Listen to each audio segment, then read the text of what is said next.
tayo lang ang maliligtas? Yung ibang hindi naniniwala, nakakakilala kay Kristo, hindi maliligtas? Okay ba sa iyo yun? Nakita nyo na? Nakita nyo na? Hindi kayo komportable sapagkat hindi tayo finorm na gano'n. Tayo pang mga Katoliko, naniniwala tayo na yung boses ng konsensya natin, yung may malinis na konsensya, boses yan ng Diyos. Kaya't kahit ang isang tao ay hindi nakilala si Kristo, pero he always acts in good faith, according to his conscience, is following Jesus, though he may not be fully aware of it. Minsan, wala ka naman talagang babaliing batas. Meron ka lang i-a-adjust para mas marami o ang lahat ay maligtas. Kamakailan ay nagkaroon ng statement si Pope Francis nang siya nasa Singapore na naging viral, pinag-usapan sa social media. At bahagi ng kanyang pahayag ay, yan, all religions are paths to reach God. Maraming umalma dyan at nagsabing, hindi totoo yan, mali yan, erehe yan, maling turo yan. Sabi nga naman ni Kristo, ako ang daan, ang katotohanan at ang buhay. Walang makapupunta sa Ama liban sa pamamagitan ko. So hindi tama yan sapagkat walang maraming paths, walang maraming ways. Isa lang ang path, isa lang ang way, isa lang ang daan, si Kristo lang. Kaya mali nga daw yan. Parang ganito lang yan. Sino mang hindi naniniwala o hindi nakakakilala, sumasampalataya kay Kristo, ay hindi maliligtas. So, tayong mga Katoliko, kumikilala, sumasampalataya kay Kristo. Ibig sabihin ba nun, tayo lang ang maliligtas? Yung ibang hindi naniniwala, nakakakilala kay Kristo, hindi maliligtas? Okay ba sa iyo yun? Nakita nyo na? Nakita nyo na? Hindi kayo komportable sapagkat hindi tayo finorm na gano'n. Finorm tayo ng ganito. Yung nasa diwa ng pagiging Katoliko. Anong diwa ng pagiging Katoliko? Ang ibig sabihin ng Catholic, universal. Pangkalahatan. Ibig sabihin, para sa lahat. Ibig sabihin, ninanais ng simbahang Katolika na ang kaligtasan ay ilalok para sapagkat ang Diyos, anak niya ang lahat, namatay siya para sa lahat. Mahal niya ang lahat. Kung magagawi po kayo ng Roma, pansinin po ninyo yung pinaka-formation, slide please, ng mga columns sa gilid ng St. Peter's Square. Mapapansin po ninyo, lalo na sa ganyang aerial view, para itong mga malalaking braso na nagwe-welcome sa kahit sinong gustong pumasok sa simbahan. Sapagkat ganon ang peg, ang diwa ng ating simbahan. Maniwala po kayo, may mga born again, iglesia, minsan Muslim, na nagsisimba sa atin. Personal ha, minsan online. Bakit ko nalaman? Minsan sumusulat sa akin. Kanina nga may pumilang nag-alay. Father, iglesia po ako. Tanong, bakit sila magsisimba at makikinig sa turo natin kung ang turo natin ay hindi sila itinuturing bilang kapatid natin? Ibig sabihin lamang nun, feel nilang welcome sila. Feel nilang kapatid din natin sila. Iginagalang minamahal natin sila. Sapagkat yon ang pagiging Katoliko talaga. Inclusive and not exclusive. Ang dapat na motto lagi natin, ang lahat ay welcome. Ang hindi natin dapat maging motto, tayo-tayo lang.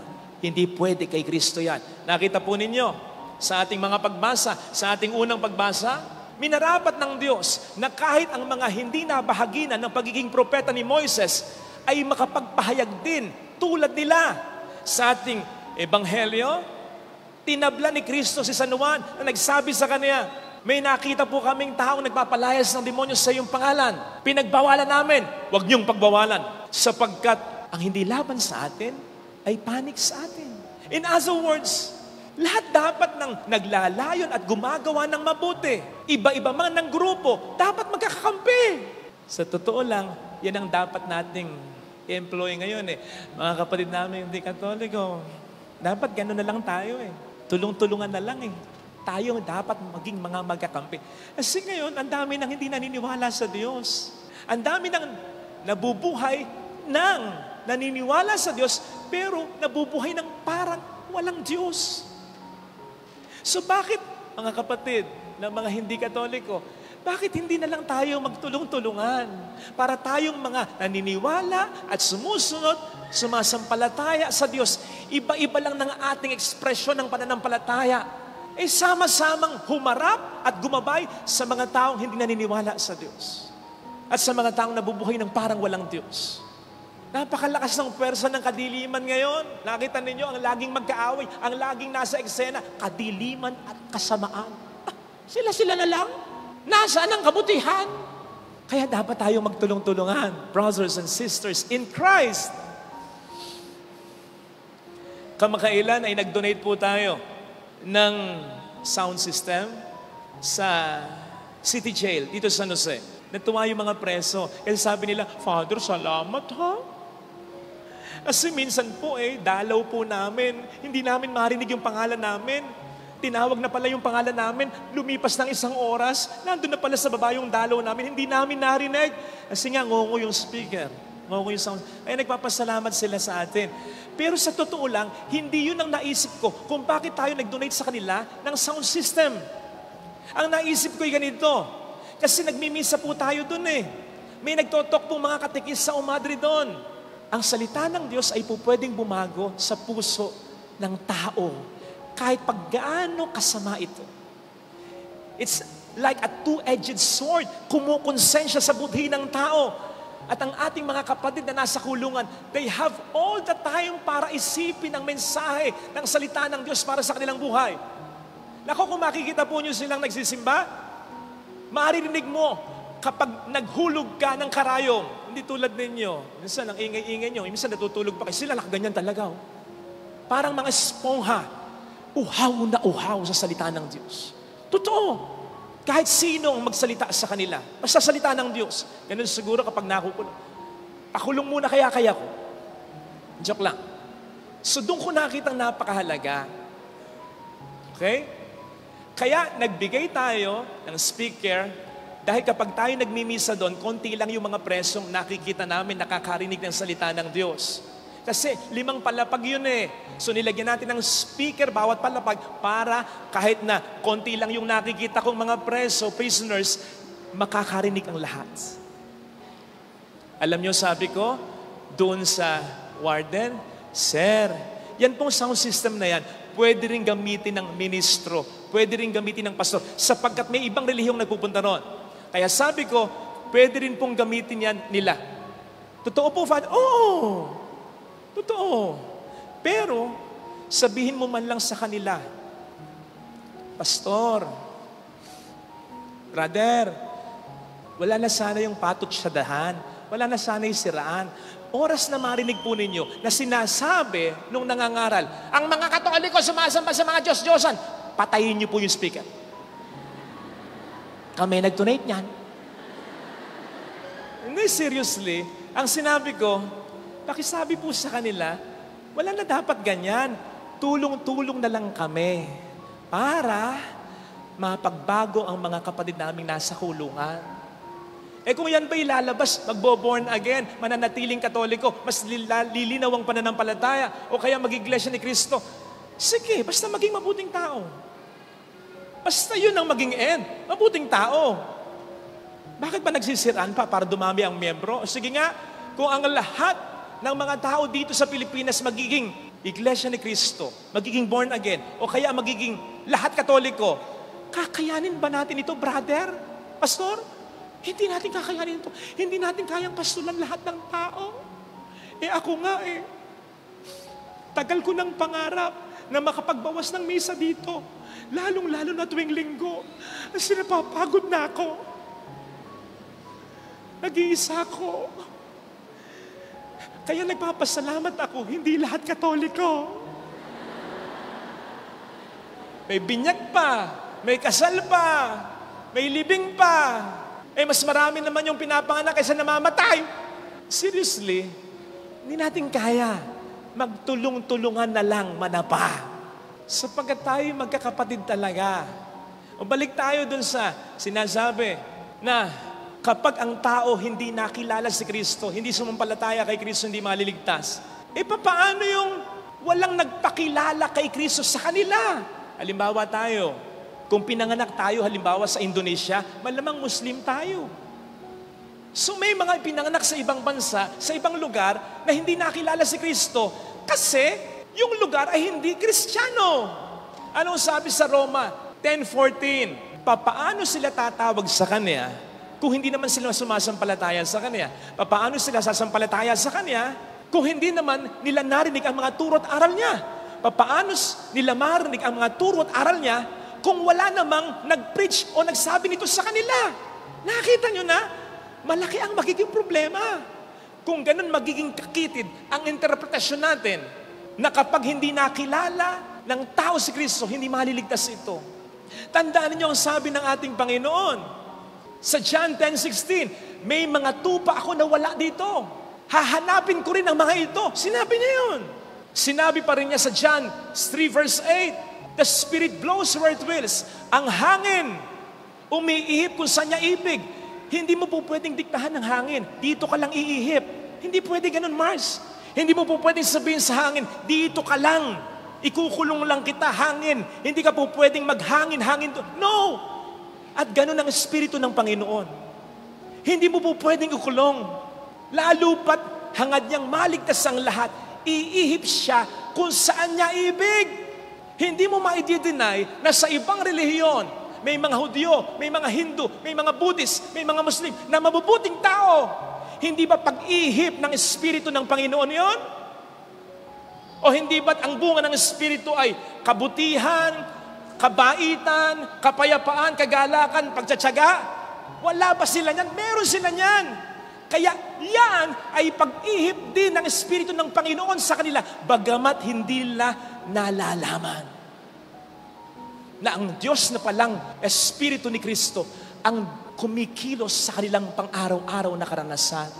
Tayo pang mga Katoliko, naniniwala tayo na yung boses ng konsensya natin, yung may malinis na konsensya, boses yan ng Diyos. Kaya't kahit ang isang tao ay hindi nakilala si Kristo, pero he always acts in good faith, according to his conscience, is following Jesus, though he may not be fully aware of it.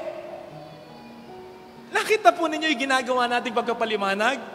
Ang sinasabi ko, gagawin ng Diyos ang lahat sa karanasan natin, sa pang-araw-araw na buhay natin, sa mga tao na nakakasalamuhan natin, sa puso natin, sa konsensya natin, upang gabayan tayo at iligtas tayo.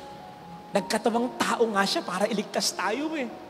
Anong hindi niya kakayanin gawin para sa kaligtasan natin at ng mga ibang kapatid natin? So dapat ganun din talaga ang maging orientation natin. Noong World War II ay mayroon naging tatlong very close na magkakaibigan. Mga chaplain, isang protestante, isang Hudyo, isang Katoliko. Nagkasundo sila na kung sino man ang unang mamamatay sa kanila, yung dalawang matitira, ino-notify yung pamilya nung namatay at sisiguraduhin na magiging maayos ang libing o libingan nung mamamatay. Unang namatay yung Hudyo. Aba, yung Katoliko, yung Protestante, walang makitang rabay, walang makitang sinagoga. World War II, napadpad sila sa sementeryo na minamanage ng Katoliko. Kaya lang ang problema, puno na, World War II, ang daming namamatay. At ang priority dun sa sementeryo ay mga Katoliko. Kaya sabi nung tagabantay, pasensya na kayo, puno na talaga. At mahigpit na ipinag-uutos na Katoliko lang ang ilagay, iprioridad. Pero ganito na lang, sabi nung tagabantay, ilagay na lang natin sa may bandang labas. Labas ng bakod. Ako na ang mag-aalaga sa puntod. Pumayag na yung dalawa. Kaysa naman walang maipaglagyan ang libingan ng kaibigan nila. After World War II, bumalik yung dalawa para bisitahin yung namatay na kaibigan nila. To their surprise, abay wala, kahit doon sa labas ng bakod. So sinabi nila doon sa tagapagbantay, sabi mo ilalabas mo. Kahit doon lang sa labas ng bakod, bibigyan mo na maayos sa puntod. Sumagot yung tagabantay, oo nga. Kaya lang naisip ko, napakalungkot naman niya kung nasa labas siya ng bakod. Kaya naghanap pa rin ako ng batas na pwedeng pumayag na ipasok siya sa loob ng sementeryo ng mga Katoliko. Sumabat yung dalawa, nakakita ka. Wala eh. Wala talaga. Wala talagang batas na nagsasabi na pwede siyang ipasok sa loob ng sementeryo ng mga Katoliko. Pero wala rin naman akong batas na nakita na nagbabawal na i-adjust ko yung bakod para may ipasok ang kanyang puntod. Minsan, wala ka naman talagang babaliing batas. Meron ka lang i-adjust para mas marami o ang lahat ay maligtas. Ganon ang Diyos. Ganon ang Diyos. Kasi kapag sinabi mong gagawin mo ang lahat, sabi mo yun gagawin ko ang lahat para sa pamilya ko. Dapat ka mag-adjust. Kasi ang taong ginagawa ang lahat, marunong mag-adjust. Yung nagbigay ka na, mas magbibigay ka pa. Yung umunawa ka na, mas uunawa ka pa. Yung masyado ka nang nagmahal, mas magmamahal ka pa ng sobra-sobra. Ganon ang pag-adjust. Yung kahit parang wala na, magbibigay pa. Yun ang pag-adjust. O diba? Ganon ang Diyos Ang Diyos nasa langit, para tayo iligtas, ginawa ang lahat. Hindi lang niya sinabi mula sa kalangitan, maligtas kayo. Kasi baka sabihin natin, makapangyarihan ka naman kaya mong gawin ang lahat. Pero akalain nyo, hindi pala yun ang lahat para sa Diyos. Ang lahat para sa Diyos, aalisin ko yung kapangyarihan ko, saka ko kayo ililigtas. Ganun ang Diyos. Ginawa niya talaga ang lahat. Iniligtas niya tayo, hindi mula sa kanyang kasaganahan, kundi mula sa kanyang kawalan. Ililigtas niya tayo, hindi mula sa kanyang kapangyarihan, kundi mula sa kanyang pagiging tao lang. Ginawa niya talaga ang lahat. Lahat ng pangunawa, lahat ng pagmamahal, lahat ng sakripisyo para tayo iligtas. O di ba't parang ganun din ang ginagawa ni Pope Francis? Mas madali naman para kay Pope Francis ang sabihin mula sa Roma, mahal natin kahit ang mga kapatid natin hindi Katoliko. Pero po pwedeng sabihin ng mga hindi Katoliko, yeah, right. Walang dating. Pero yung pupunta si Papa Francisco sa mga lugar na hindi Katoliko, sa mga lugar na mas maraming dihamak yung hindi Katoliko, tapos makikihalubilo siya, makikikamay siya, yung iba, hahalikan pa niya sa paa, iba dating nun. Sinisigurado ko sa inyo na maliwanag pa rin para kay Papa Francisco. Si Jesus ang tanging daan. Maliwanag pa rin para sa kanya. Siya ang namumuno sa ating simbahan. Maliwanag yan para sa kanya. Hindi niya binabali yung katotohanan yan. Pero nag-a-adjust lang siya para makakonect sa iba. Para ihatid si Kristo sa iba. Nang hindi ma-offend ang iba. Diba? By the way, ang isa sa mga titles ng ating Santo Papa ay The Great Bridge Maker. Hindi sinabing the great wall maker. Ang wall nakapaghihiwalay, ang bridge nakapag-uugnay. Ganyan ang Santo Papa. Pinag-uugnay ang tao at ang Diyos at ang lahat ng tao. Yan ang misyon ng ating Santo Papa. At alam ko, mahirap gumawa ng tulay kapag hindi masyadong pantay. Kapag sobrang taas ng isa, kinakailangan mag-adjust para maging magkaugnay. Doon may pwedeng pagsimula na kahit masyadong magkaiba. Kasi magkakaugnay kahit papano dahil may nag-adjust na isa. O di ba't katulad ng ginagawa mo sa pamilya mo? Maliwanag para sa iyo na ikaw ang padre ng pamilya. Maliwanag para sa iyo na ikaw ang breadwinner. Maliwanag para sa iyo na ikaw ang pinakamatalino, pinakamaysay sa pamilya. Maliwanag sa iyo na ikaw ang tama. Hindi mo binabali yon. Hindi mo winawalang halaga yon. At hindi mo rin sinasabi na tama yung ginawa niyang panloloko, na tama yung ginawa niyang paglapastangan sa iyo, na tama yung ginawa niyang kasalanan. Hindi mo sinasabi yon. Pinapagalitan mo siya, pinagsasabihan mo siya, pero nag-a-adjust ka pa rin. Sa huli, pinahiiral mo pa rin ang pagkapatawad, pagkapasensya, pagpapahaba ng pisi, pagkamahal, pagkasakripisyo. Mahirap yun. Kaya nga minsan ang ating expression, ako pa ba ang mag-a-adjust? Pero yun ang pagbibigay ng lahat. Ginawa mo na ang lahat, ako pa ba ang mag-a-adjust? Oo, yun ang paggawa ng lahat. Again, mahirap. Pero gustuhin natin, tutulungan tayo ng Panginoon natin. Hindi naman niya tayo pipilitin. Pero para maligtas ang pamilya mo sa hiwalayan, sa kakalitan, para maligtas ang pamilya mo sa kahihiyan, para maligtas ang mahal mo sa buhay, na hindi pa nagigising sa katotohanan, sa kasalanan, kailangan mong mag-adjust para maligtas. Magpagamit nawa tayo sa Panginoon para maligtas ang lahat sa ating buhay, magpatulong tayo sa Kanyang mag-adjust. Ito sana ang hilingin nating biyaya sa banal na misa sapagkat sa bawat pamilya, dapat may nag-a-adjust talaga. Walang mangyayari kung pagpatataasan lang. Walang mangyayari pag magagantihan lang. Walang mangyayari kapag magpapayabangan lang. Dapat may nag-a-adjust. Ito sana ang hilingin nating biyaya in this Holy Mass.